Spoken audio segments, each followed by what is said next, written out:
Tërheqje nga tarifat e larta, presidenti Donald Trump urdhëroi të mërkurën pezullimin për 90 ditë të tarifave reciproke, ndërsa zhvillojnë negociata tregtare me vende të ndryshme.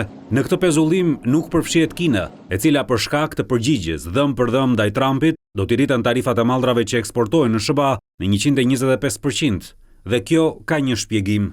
Bazuar në mungesën e respektit që Kina tregoi ndaj tregjeve botërore, unë po i rris tarifat e vendosura ndaj Kinës në 125%. Sekretarja e shtypit e Shtëpisë së Bardhë, Caroline Levitt, tha se presidenti i rriti tarifat ndaj Kinës, sepse kur goditet me grusht Amerika, presidenti duhet të qellojë më fort. Levitt shtoi se mbi 75 vende kanë kërkuar negociata me presidentin, ndërkohë në fuqi do të qëndrojë për të gjitha vendet një tarifë universale prej 10% gjatë kohës së zhvillimit të negociatave.